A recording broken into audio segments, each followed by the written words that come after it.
El tribunal te condena a muerte mediante inyección letal. Recomendamos la pena capital. Por lo tanto, encontramos por unanimidad que la sentencia de muerte firmada por los 12 jurados, incluyendo a los 4 miembros. Espero que cuando mueras recibas el castigo que mereces de Dios. Le informo, señor, que perderá su... Discúlpenme un momento. Se trata de Shenita Latrice Cunningham y Erica May Butts, quienes están siendo juzgadas por asesinar a una niña en Carolina del Sur. Las dos supuestamente golpearon hasta la muerte a Serenity Richardson, de 3 años, cuando Butts cuidaba a la menor en su residencia en Somerville. Butts, quien era la madrina de Serenity, confesó posteriormente haberla golpeado repetidamente con un cinturón cuando la niña orinó en el suelo. Como si fuera poco, cuando Serenity perdió el conocimiento, intentaron reanimarla colocando cloro bajo su nariz y sumergiéndola en un baño de hielo. Serenity presentaba más de 250 lesiones en su cuerpo, incluyendo un hígado lacerado, costillas fracturadas y un cráneo partido. Tal fue la naturaleza espantosa del maltrato que el fiscal señaló que la única parte del cuerpo de Serenity sin heridas eran las plantas de sus pies. Tanto Cunningham como Butts fueron acusadas y condenadas por abuso infantil y homicidio. Tras la sentencia, la jueza Richardson declaró que jamás ningún caso la había impactado tan profundamente como las fotografías del cuerpo destrozado de la pequeña. La severidad del golpe en la pierna de esa niña. Afirmar que no reconocieron lo que se le había hecho. Ignorar lo que debieron haber sido los gritos desgarradores que provenían de esa menor a diario. Resulta más que perturbador para este tribunal. Entonces condenó a las 2 asesinas a cadena perpetua sin posibilidad de libertad condicional. Por lo tanto, el tribunal determina que cada una sea enviada al Departamento Estatal de Correccionales por un período de por vida. Fue entonces cuando todo se volvió aplausos caótico. Tras el veredicto, las 2 acusadas se derrumbaron y los gritos de sus familiares resonaron por toda la sala. Te amo, levántate. Aplausos. Ambas mujeres comenzaron a hiperventilar y tuvieron que ser contenidas y sacadas de la sala en silla de ruedas. Baja, como mi bebé está afuera. Si bien el colapso caótico y perturbador en el tribunal fue verdaderamente impactante, ¿qué ocurre cuando un complot de asesinato a sueldo sale mal? Como en el caso de Diana Lovejoy, una youtuber que conspiró para asesinar a su exesposo en California. Nosotros, el jurado en la causa mencionada, declaramos a la acusada Diana G. Lovejoy culpable del delito de conspiración para cometer homicidio. Los informes indican que en 2016, Lovejoy contrató al instructor de armas de fuego Weldon McDavid Jr. para eliminar a su exesposo, Greg Mulvihill. Lovejoy y Greg atravesaban un amargo divorcio y una batalla por la custodia en ese momento. McDavid supuestamente atrajo a Greg a una zona apartada en Carlsbad, fingiendo tener información que lo ayudaría en el proceso contra Lovejoy. Pero cuando Greg llegó al lugar, le dispararon varias veces. Su amigo llamó al 911. «Hola, ¿es el 911? Sí, hola. A mi amigo acaban de dispararle. ¿Sabe quién lo hizo? Hay un hombre tendido como un francotirador». ¿Un francotirador? ¿Lo vio? Brevemente. Vimos el arma y nos disparó como 6 o 7 veces. Una de las balas impactó a Greg y su estado empeoraba rápidamente. Mi amigo está muy mal. Está bien, tengo paramédicos en camino. Tengo agentes en camino. La ayuda ya va hacia ustedes. Cuando la policía llegó, encontró a Greg en su vehículo desangrándose. Fue trasladado de urgencia a un hospital cercano donde logró sobrevivir. Los investigadores descubrieron que la llamada que McDavid realizó para atraer a Greg provenía de un teléfono prepago adquirido por Lovejoy 2 semanas antes del ataque. También se alega que pagó al sicario $2,000. Lovejoy fue detenida y acusada de tentativa de homicidio y conspiración para cometer asesinato. En el juicio, Greg subió al estrado y describió los escalofriantes instantes previos al disparo. Después de iluminar el punto por segunda vez y observarlo por un momento, comprendí que estaba viendo el cañón y la mira telescópica de un arma. Finalmente, el jurado declaró a Lovejoy culpable de todos los cargos. Fue entonces cuando todo se descontroló. Nosotros, el jurado en la causa mencionada, declaramos a la acusada Diana Jean Lovejoy culpable del delito de conspiración para cometer homicidio. Un momento. Necesitamos hacer una pausa. Lovejoy se había desmayado por la impresión y fue trasladada al hospital. Permaneció inconsciente por un tiempo y luego fue internada para recibir atención médica. Meses después, Lovejoy regresó al tribunal para su sentencia, donde realizó una súplica emotiva ante el juez. Todavía me preocupa Greg, en la medida en que lo amé. Lo amé mucho y me importaba genuinamente. Y aún me importa Greg. Finalmente, Lovejoy fue condenada a 26 años de prisión con posibilidad de libertad condicional. 26 años de reclusión. En cuanto a McDavid, recibió una condena de 50 años de prisión con posibilidad de libertad condicional. Mientras Diana Lovejoy colapsó en el tribunal al conocer su destino, ¿cómo se compara eso con convertirse en un meme viral? Como en el caso de Tony Farmer, un ex recluta de alto perfil en ESPN y posible prospecto de la NBA que enfrentaba cargos por agresión en Ohio.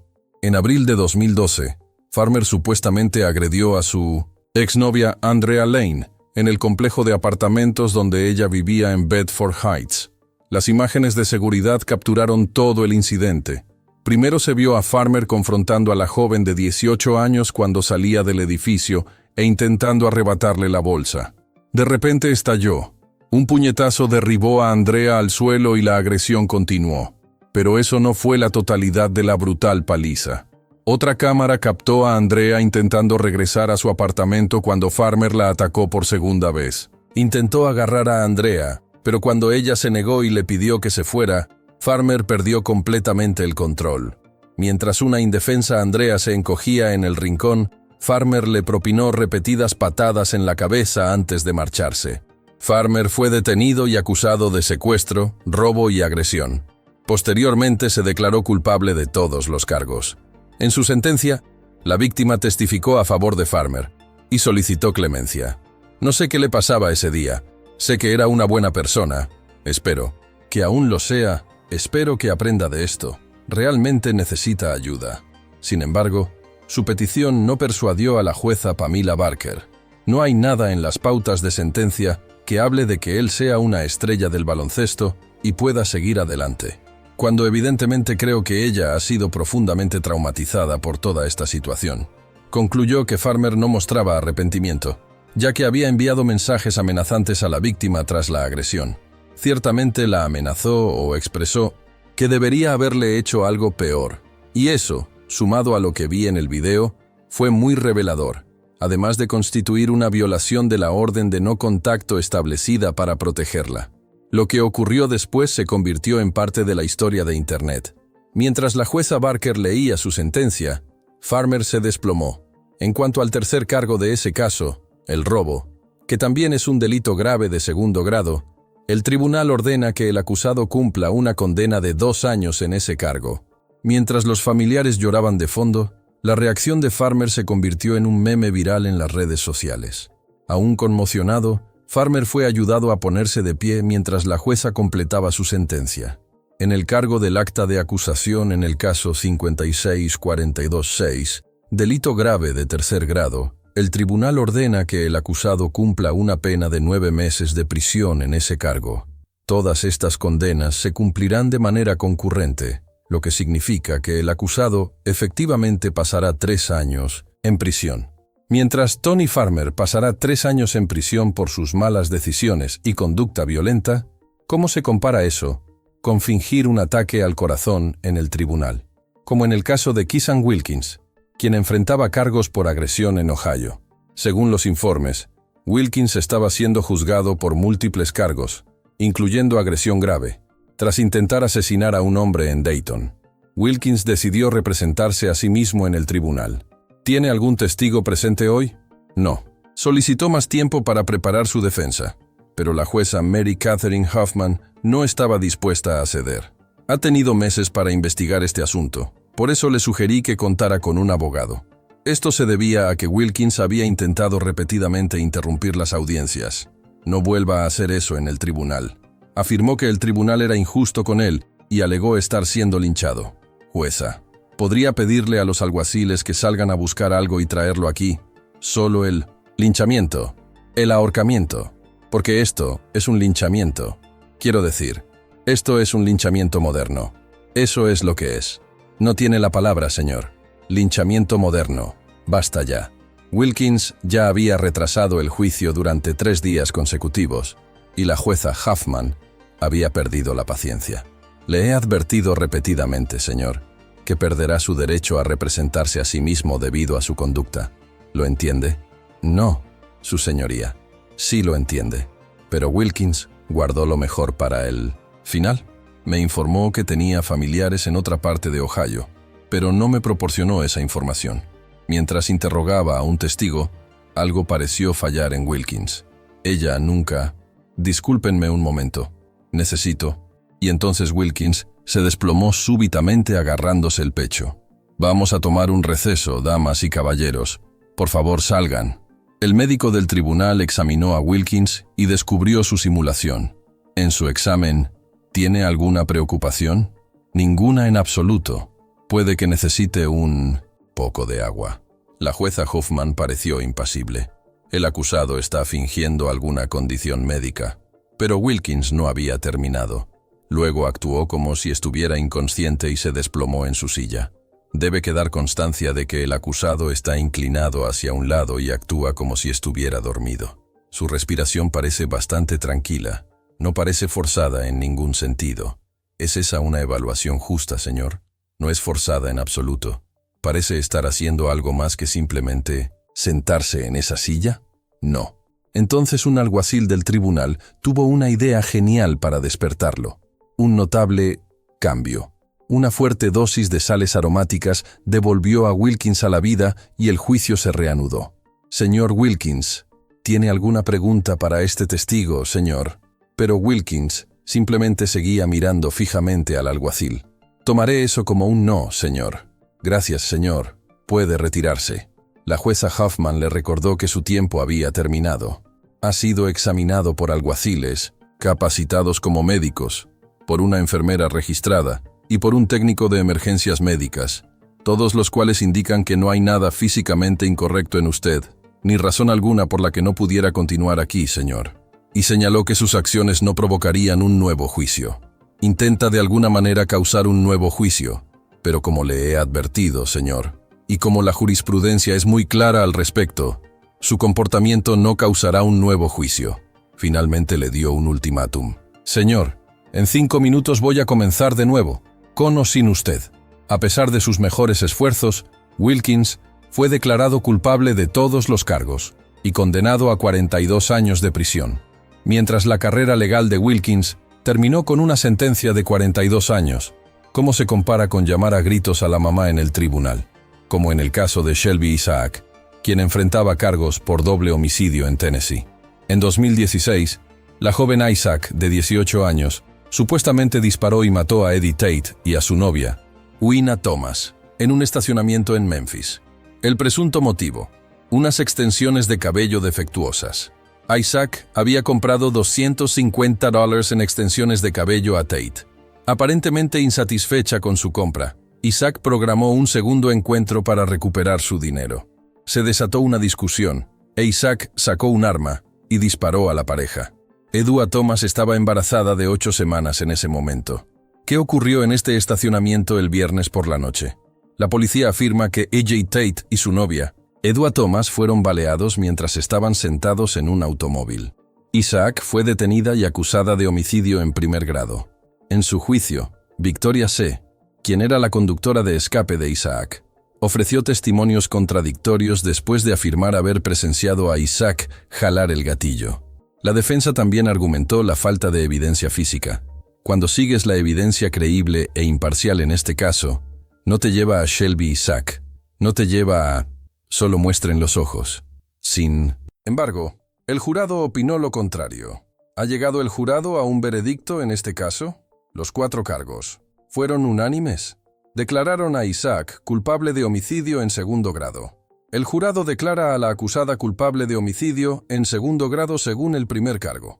Lo que ocurrió después impactó a todos en el tribunal, excepto al juez James Lamy.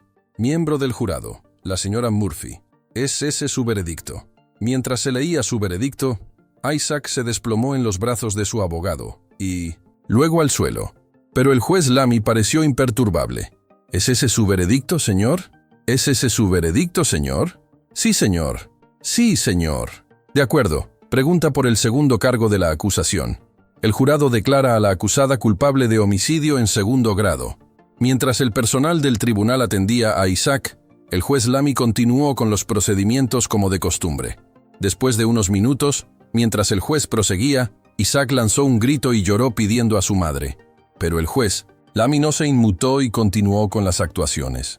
Bueno, damas y caballeros, gracias por su tiempo esta semana.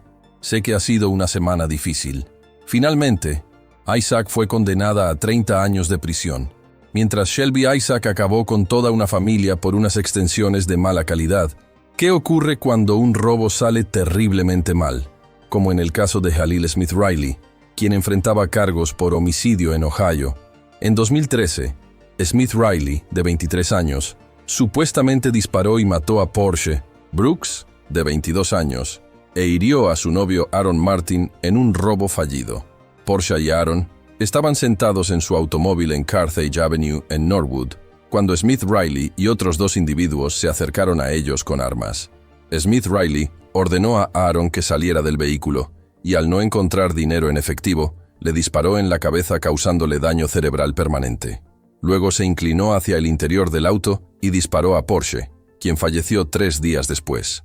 Tras la huida de los culpables, un transeúnte llamó al 911. Había un hombre fuera del auto que parecía estar sangrando por varios lugares. Hay una mujer adentro y está sangrando. Smith Riley fue detenido y acusado por ambos disparos. Para evitar la pena de muerte, se declaró culpable de homicidio agravado e intento de homicidio, aunque luego se arrepintió y quiso retirar su declaración de culpabilidad. En su sentencia, los familiares de la víctima se dirigieron al asesino de su ser querido. Me mató mentalmente, emocionalmente, destruyó mi identidad como madre de 3 hijos, como familia de 4. Esto es lo que me queda por su codicia, su egoísmo, su total desprecio e irrespeto hacia los demás y hacia la vida. Esto es lo que me queda. Le hablo, la beso, la abrazo, pero como pueden ver, no recibo nada a cambio, solo la realidad de que ella se ha ido.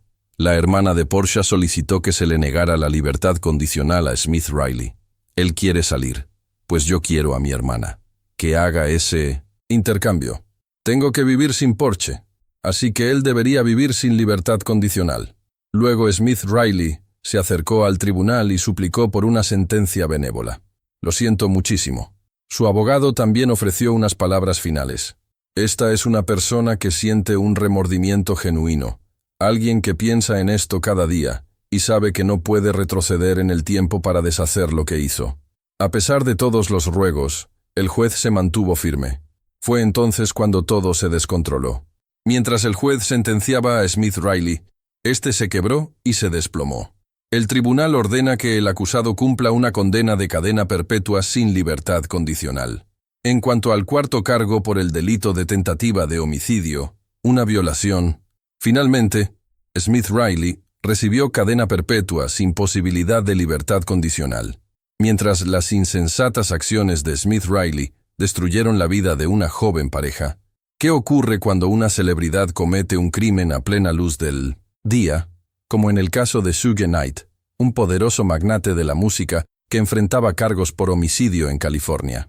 En enero de 2015, Knight estuvo involucrado en un trágico incidente con su rival de larga data Clay Sloan frente a un puesto de hamburguesas en Compton.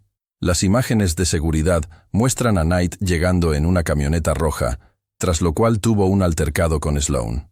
Knight luego hizo retroceder su camioneta, golpeando a Sloan. Lo que Knight hizo a continuación sacudió a toda la industria musical. En un intento de atropellar a Sloan, Knight accidentalmente derribó y pasó por encima de Terry Carter, un empresario de Compton. Sloan sufrió heridas graves mientras Terry Carter murió en el lugar. Knight se entregó con estilo, usando lentes de sol y con un puro en la mano. Pero no duró mucho. En su audiencia de fianza, mientras la defensa argumentaba contra una fianza de 25 millones, Knight se desplomó. No sé cuánta gente aquí. Quizás el juez Fiedler tenga ese dinero. Pero nosotros no, juez. 25 millones. y fue trasladado de urgencia al hospital. El abogado de Knight afirmó que no estaba recibiendo el tratamiento adecuado en prisión para la diabetes y los coágulos de sangre en el pulmón, pero realmente no está siendo tratado por la diabetes y simplemente no entiendo por qué no ha sido atendido. Finalmente, en octubre de 2018, Knight se declaró sin contest al cargo de homicidio voluntario. ¿Cómo se declara? Admite que utilizó personalmente un arma mortal y peligrosa en el sentido del Código Penal, sección 2022, sub B. Sí. En su sentencia, la hija de Terry Carter tuvo palabras demoledoras para el asesino de su padre. Después de asesinar cobardemente a mi padre, sus acciones fueron calculadas, deplorables, y reflejo de una falta total de carácter moral y ningún respeto por las vidas humanas. Lo que sé es que sus acciones descaradas, sin remordimiento y desvergonzadas, le arrebataron la vida a mi padre. Es verdaderamente un ser despreciable y una vergüenza para la decencia humana. Como parte de su acuerdo de culpabilidad, Knight fue finalmente condenado a 28 años de prisión por el delito del que fue declarado culpable en el primer cargo, por un total de 28 años sin suspensión. Mientras la caída en desgracia de Suge fue ciertamente impactante, ¿qué ocurrió cuando un plan de robo de vehículos salió terriblemente mal? Como en el caso de Robert Gee, quien enfrentaba cargos por homicidio en Michigan. El 26 de junio de 2014, el amigo de Gee, Deshaun Bowand, robó un automóvil frente a un bar en Muskegon Heights. Jacob Ramos, de 26 años, vio cómo le robaban el auto a su hermano y se lanzó en su persecución. Acción: arrojando su chaqueta a un lado, saltó sobre su motocicleta y salió a toda velocidad tras el ladrón del vehículo. Sin saberlo, Ramos era perseguido por un automóvil con Robert Gee en su interior. Gee se asomó por la ventanilla del vehículo en movimiento y le disparó a Ramos en la espalda, provocando que se estrellara con su motocicleta en el jardín de una vivienda, cuyo propietario llamó al 911. ¿Qué está pasando ahí? Hay un chico en una motocicleta en mi jardín. Está tendido en su jardín. Sí, está inconsciente. Tenemos al departamento, una ambulancia y la policía en camino. Ramos murió en el lugar del incidente. Gee fue detenido y acusado de homicidio, portación ilegal de armas de fuego y posesión de un arma. En su juicio, un testigo ocular que estaba dentro del automóvil con Gee esa noche declaró: cuando dice que disparó el arma, ¿cómo lo hizo? ¿Dónde tenía la mano? En posición armada, por la ventanilla. ¿Qué ventanilla? La del pasajero. ¿Y en qué dirección apuntaba el arma? Hacia el auto y la motocicleta. Los fiscales argumentaron que la acción de Gee esa noche fue intencional. Sacó completamente la cabeza, el cuello, el torso, el brazo, la mitad superior entera de su cuerpo, por esa ventanilla para apuntar, con la intención de alcanzar a ese hombre en la moto con la bala. Finalmente, Gee fue declarado culpable de homicidio en primer grado. En su sentencia, las tensiones eran elevadas en la sala mientras el juez leía la condena y el tribunal estalló. El caso ante el Tribunal de Apelaciones hace apenas un mes. Personas, aplausos. El alboroto comenzó cuando Gee empezó a sentirse mareado y sus familiares creyeron que estaba teniendo un problema médico. Los familiares de Gee fueron retirados de la sala y el caos se trasladó al exterior. Sus temores se confirmaron poco después cuando Gee se desplomó en su silla y tuvo que ser sacado del tribunal en brazos. Tranquilo, tranquilo. Estás bien, tranquilo. Vas a estar bien. Vamos a salir del tribunal, su señoría. Vamos a sacar al señor Gee del tribunal. Vamos, Robert. Robert Gee fue posteriormente condenado a cadena perpetua sin posibilidad de libertad condicional por el asesinato de Jake Ramos. En cuanto a Deshaun Bowand, quien inició toda la cadena de eventos, fue declarado culpable de homicidio en primer grado en 1900 la comisión de un delito y también condenado a cadena perpetua sin libertad condicional. Mientras Robert Gee pasará el resto de su vida en prisión por matar a un hombre inocente, ¿cómo se compara con asesinar a toda una familia por venganza? Como en el caso de Ronald Lee Haskell, quien enfrentaba la pena de muerte en Houston. El 9 de julio de 2014, Haskell llegó al hogar de la familia Stay en Spring, Texas, disfrazado de repartidor de FedEx. Katie Stay, de 34 años, Era la excuñada de Haskell, Amina Besintosh, quien culpaba por su divorcio de su hermana. Lo que ocurrió a continuación conmocionó a toda la nación. Este lugar es una vivienda en un exclusivo vecindario en Spring, donde se cree que Haskell se presentó el miércoles por la tarde, ató a 5 niños y 2 adultos en el interior, y luego disparó a cada uno en la cabeza. Al llegar, Haskell sacó una pistola de 9 mm y asesinó a Katie y a su esposo Stephen Stay. Luego procedió a ejecutar sistemáticamente a Zach de 4 años, Rebecca de 7 años, Emily de 9 años y Brian de 13 años. La única sobreviviente fue Cassidy Stay, de 15 años, quien fingió estar muerta tras recibir un disparo en la cabeza. A pesar de sus heridas, Cassidy logró contactar a las autoridades. La policía llegó y Haskell los llevó a una espectacular persecución.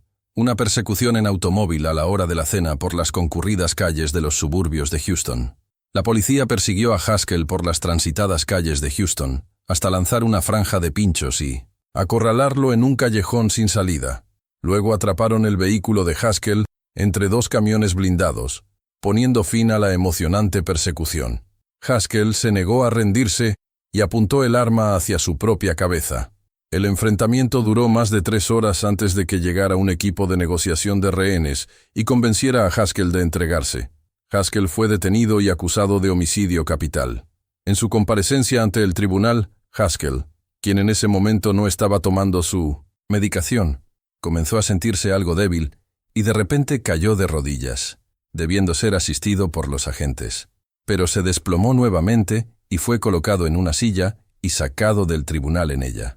Cayó de rodillas la primera vez, los agentes lo ayudaron a levantarse. La segunda vez fue sentado en una silla y retirado. Mientras el caso continuaba, en su juicio, Cassidy Stay, ahora de 20 años, subió al estrado. Testificó sobre cómo su tío ejecutó a toda su familia, describió cómo las víctimas fueron baleadas una por una y mostró al jurado la cicatriz donde la bala de Haskell rozó su cráneo. Cassidy le mostró al jurado la herida dejada por la bala que rozó su cabeza. Finalmente llegó el momento de que Haskell conociera su destino. Señor Haskell, por favor póngase de pie para recibir el veredicto. El jurado, habiéndolo declarado culpable del homicidio capital de Stephen Stay y Katie Stay, el tribunal lo condena a muerte mediante inyección letal. Tras la sentencia, Cassidy se dirigió directamente al hombre que aniquiló a su familia. Voy a continuar viviendo mi vida con alegría. Voy a seguir adelante. Voy a olvidar todo esto. Y voy a olvidarte a ti. Has tenido el control por demasiado tiempo. Y ahora tu juego ha terminado. Ya no tienes el control. Has perdido. Y esto es todo para ti. Declaró que Dios era su única esperanza ahora. Espero que cuando mueras, recibas el castigo que mereces de Dios. Solo Dios puede ayudarte ahora. Ronald Lee Haskell se encuentra actualmente aguardando su ejecución en la unidad Allen B. Polunsky, cerca de Livingston. Mientras Ronald Lee Haskell morirá por sus despiadados crímenes, ¿qué ocurre cuando un asesino en serie no puede dejar de confesar sus delitos? Como en el caso de Anthony Kirkland, quien enfrentaba múltiples cargos por homicidio en Ohio. ¿Qué hiciste? En 2009, Esme Kenny, de 13 años, desapareció del bosque cerca de su hogar en Cincinnati. Cuando la policía inspeccionó la zona, encontró a Kirkland durmiendo en las inmediaciones y lo llevaron a interrogatorio. Usted estaba en esta área justo aquí, alrededor del momento en que esto ocurrió. ¿Recuerda haber visto a una joven, por ejemplo? No recuerdo haber visto.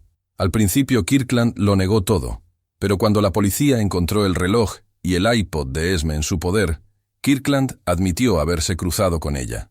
¿Y si le dijera que este reloj de pulsera y este radio pertenecen a esta chica desaparecida? Fue un accidente. Fue un accidente. Fue una tentación. Explíquemelo. Lo entiendo. Fue una tentación de acercarnos el uno al otro. Kirkland dijo que perdió el control cuando Esme le recordó a su esposa. De acuerdo. ¿Y luego qué? La dejé caer aquí. Ella no era parte de... La observé. De acuerdo. ¿Y entonces qué pasó? Vi a la madre de mi hijo. ¿Qué? ¿Qué hizo entonces? Se me fue. Luego procedió a describir el horrible destino de la adolescente. Kirkland, ¿la dejó inconsciente? Fue entonces cuando las cosas se pusieron serias.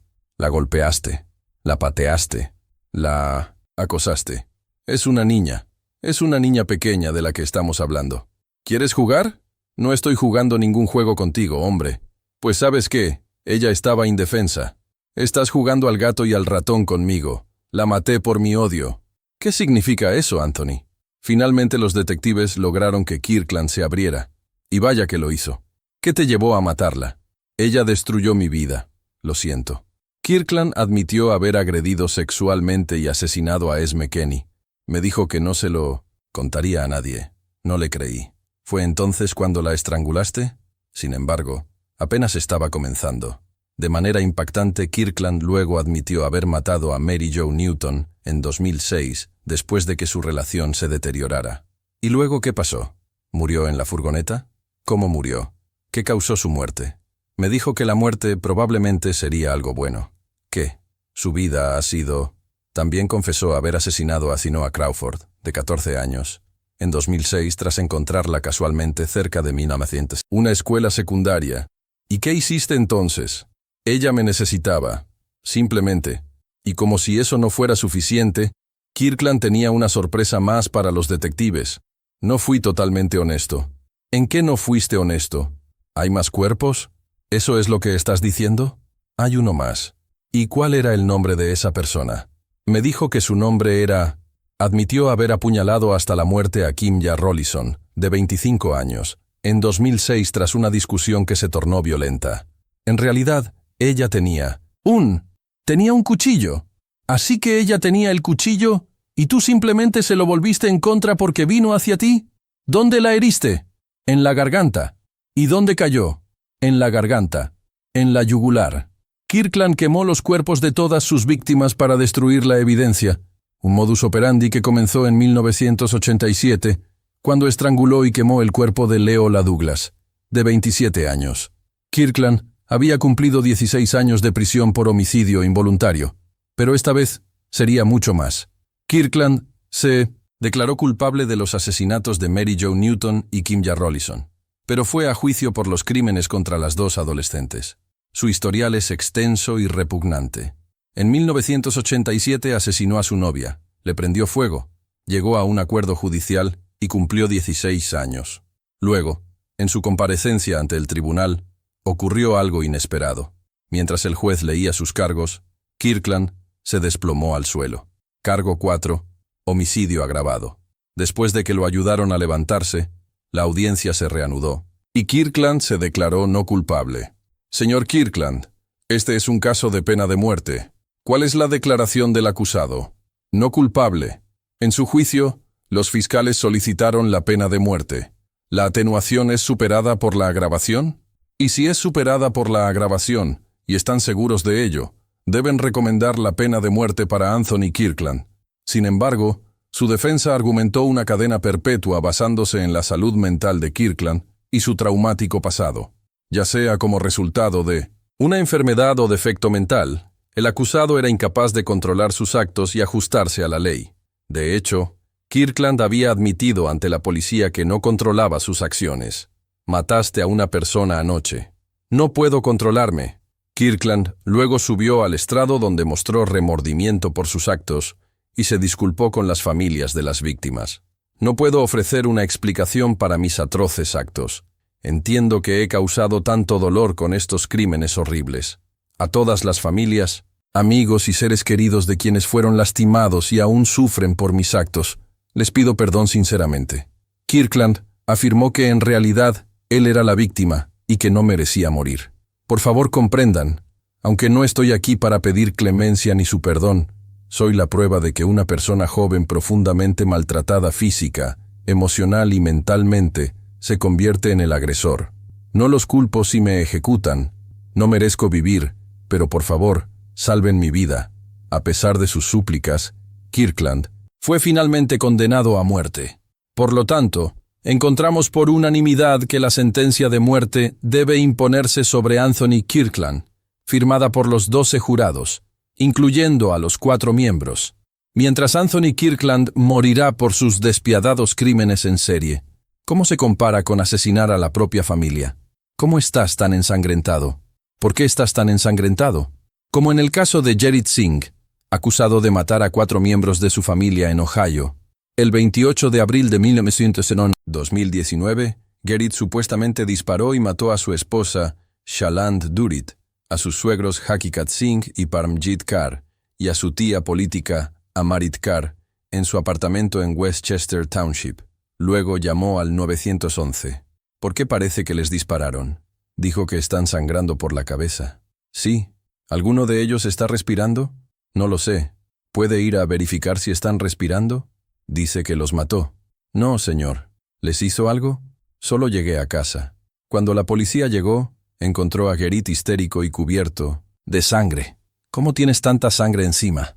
No me voy. Por favor, ayúdenlos. Lo tenemos. Por favor, ayúdenlos. Por favor, ayúdenlos. Jerit fue llevado a interrogatorio donde al principio parecía no tener claridad sobre lo que había ocurrido exactamente. ¿Qué les pasó? Parece que alguien los mató. ¿Por qué? ¿Por qué? No lo sé. Por eso necesito su ayuda. Jerit dijo que cuando llegó a casa esa noche, la puerta principal ya estaba abierta y encontró a las víctimas tendidas en 1970 el suelo. Entonces vas al apartamento. ¿Está cerrado con llave? No. La puerta está abierta. ¿La puerta estaba abierta? ¿Ya estaba abierta o estaba cerrada? No. La puerta estaba abierta. Ya estaba completamente abierta. Sí. Entonces entré y vi a mi esposa ahí. Y luego vi mi mano. Y como le dije, señor, simplemente no recuerdo mucho después de eso. Solo estaba corriendo intentando sacudirlos. Pero luego Jerit se negó a responder más preguntas cuando la policía solicitó un hisopado de sus manos para detectar residuos de pólvora. ¿Qué es esto? Esto es un consentimiento para tomar los hisopados de sus manos. Está bien. Quiero irme a casa. Esto está mal. Esto está mal. Nadie me dijo que esto iba a pasar. Finalmente la policía obtuvo la muestra y Jerit fue puesto en libertad. Pero su libertad no duró mucho, porque 2 meses después, Jerit fue arrestado frente a un Walmart en Connecticut y acusado de 4 cargos de homicidio agravado. Venga. Ese es el momento que acaban de ver ahí, la policía arrestando a Jerit Singh a principios de este mes. Se puede ver que estaba afuera de lo que parece un Walmart, cuando la policía se abalanzó sobre él y lo inmovilizó en el suelo. Singh está acusado de matar a 4 personas, su esposa, su suegra, su suegro y su tía, en abril. Luego, en su audiencia de fianza, ocurrió algo inesperado. A diferencia de la última vez, cuando se desplomó, al pararse frente al juez, justo cuando el juez estaba a punto de negarle la fianza, Jerit se desplomó, golpeando el suelo con un fuerte golpe sordo y un gemido. Bueno, un poco de drama hoy en un tribunal del condado de Butler. El hombre acusado de matar a 4 personas en un apartamento de Westchester se desplomó. Después de que los agentes lo ayudaron y lo sentaron en una silla, el juez finalmente le denegó la fianza. Un juez le denegó la fianza esta mañana. En su juicio, los fiscales afirmaron que los asesinatos fueron premeditados, ya que encontraron un arma con el número de serie borrado y arrojada a un lago cerca de la escena del crimen. También alegaron que una aventura extramatrimonial fue el móvil detrás de los homicidios. A pesar de que todas las pruebas apuntaban hacia Jerit, el jurado, de manera sorprendente, no logró llegar a un veredicto unánime, lo que derivó en un jurado bloqueado y resultó en un juicio nulo. Un jurado bloqueado nunca es un resultado deseable en un caso penal. El nuevo juicio está programado para comenzar el 29 de abril de 2024. Si es declarado culpable, Jerit Singh podría enfrentar la pena de muerte